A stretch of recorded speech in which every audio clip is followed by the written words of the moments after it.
let's get going. Today I'm going to be talking about the price of every car in the first Fast and Furious movie. So let's get in right after this message. Did you know that the average driver gets 9 traffic tickets in their lifetime? Look, I'll be the first to admit that I've taken maybe a couple of liberties with traffic laws back in the day. And of course, when I got caught, I had to go to court to fight the ticket, which was always a hassle. And each time that I lost my case, it meant big fines, points on my record, and higher insurance premiums. Eventually, I realized that nothing beats having a good attorney argue your case in court. So here's what you do.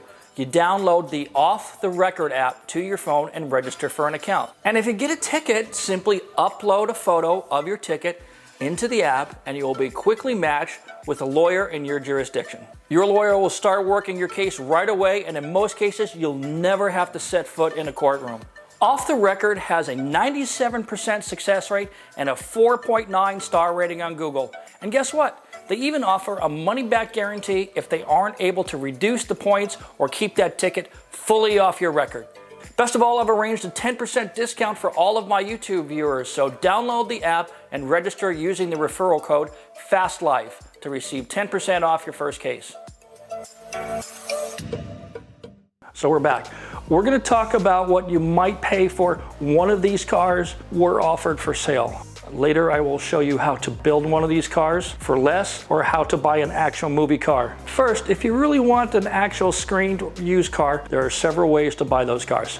Number one, you can find movie cars at auctions, but you will need to have a lot of cash to do that because you're going to be bidding against people from all over the world. Number two, you can call up one of the car museums that have one of these cars and see if you can negotiate a deal, and it still won't be cheap because they use those cars to bring people into their establishment, right? So if they give up the car, they give it that income. And if you're trying to buy a car that Paul Walker or Vin Diesel drove, expect to pay 6 figures or more depending upon the car, especially if the car was a hero car. Stunt cars are cheaper because they're beat up, they've been abused because they're stunt cars. Hero, aka principal cars, are always kept in good condition, and so they command higher prices. Stunt cars get wrecked, they get abused, that's what they're for. The principal cars are always kept clean, intact, running. That's the way it has to be, right? Number three, or you can track down the private collectors around the globe and make a deal with one of them. Before we get into that, let's take a look at what these cars cost to buy and build back in 2000, 2001. For the first movie, remember that most of the main cars were rented from private owners who spent months or years building their cars. Sometimes they had sponsors, but for the most part, they built the cars entirely out of their own pocket. And of course, all of the rented cars were pretty modified. Custom paint job, body kits, wings, tires, wheels, suspension, engine mods, turbos, motor swaps, racing seats, audio and video, nitrous systems, roll cages, fancy gauges, upholstery, and all those kind of things.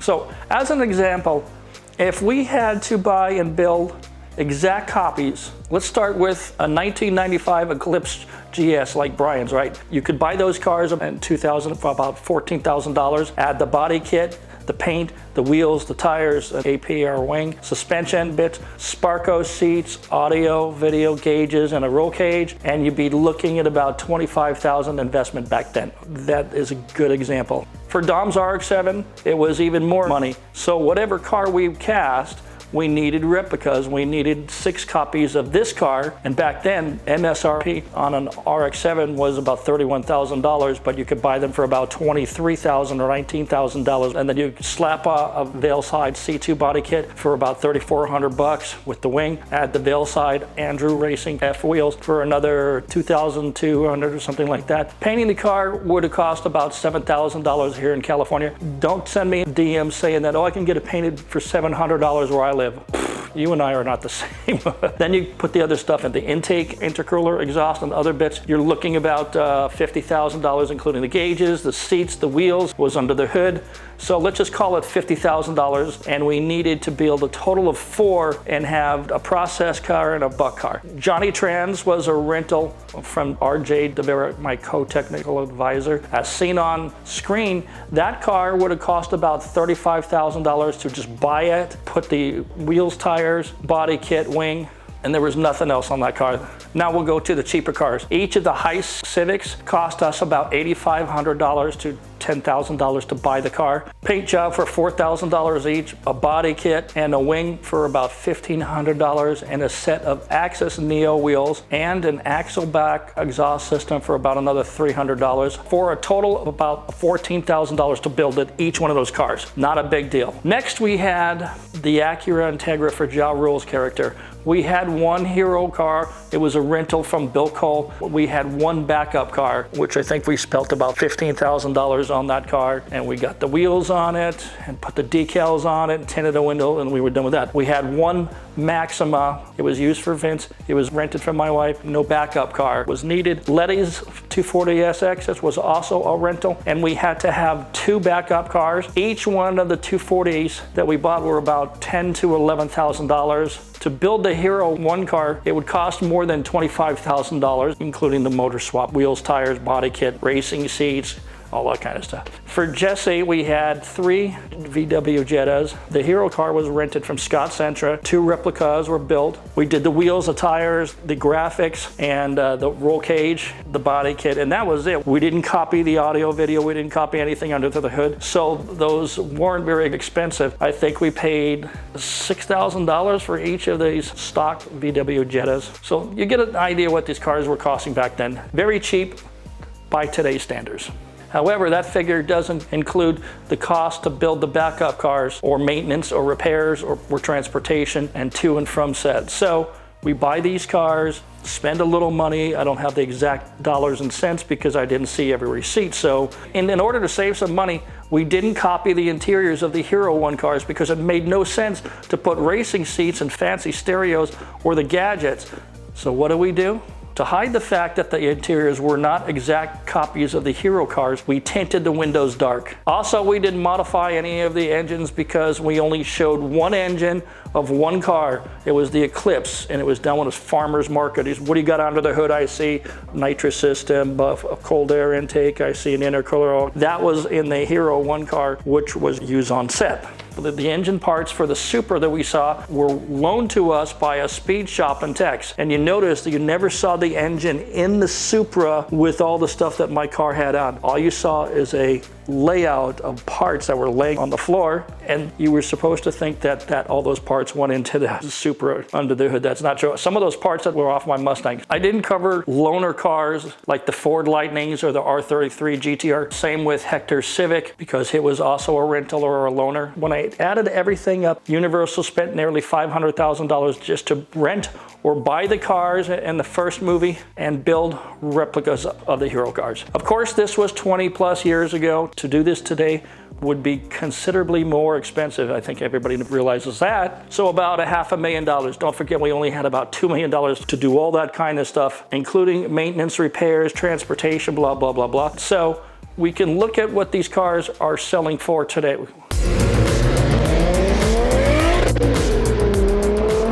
Over the last few years, we've seen many of the movie cars, especially from the first 3 movies, trade hands. In fact, traveling over Europe for the last year, I saw many of those cars that are over there now. Germany, France, Italy, Norway, Sweden, I could go on. When a Fast and Furious car goes across the auction block, the prices obviously depend on the condition. Is it a Hero car? Is it a stunt car? Is it a buck? Is it a process? What is it? Because each one is in different condition. Hero cars are in good shape. Stunt cars are abused. Some of them have been restored, but they're not as good as the Heroes. So if the car that is being auctioned is one of the cars that were driven by a major character, of course the price is going to go up. A car driven by Tyrese is not going to sell for the same price for a car that Paul Walker drove. I don't know why that is. I'm sure somebody really likes Tyrese. He's the best actor and singer and all that kind of stuff. And of course, if the car is already in demand, even if it wasn't in the movie, the car would still fetch a good price. So why don't we take a look at a few auction results over the last several years. Probably for me, it was back in 2015. A Supra stunt car sold for $185,000. Good price considering the car was stripped in the inside. It was all sheet metal.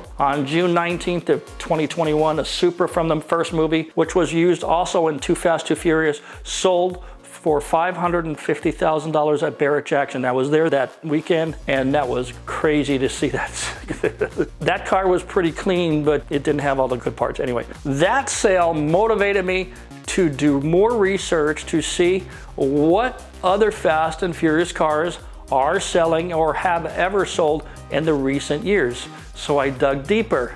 What did I find? Going back a little further, I found out that in 2009, a 1981 Buick Regal from Fast 4 that had been made to look like a Grand National sold for about $60,000. It was basically gutted because it was a stunt car to a point. It wasn't even a real GNX. It wasn't a T-Type. It was just a Buick Regal. But it was driven by Vin Diesel. Without looking at the pages, I figured, oh, this thing's gonna go for $190,000. It was $60,000.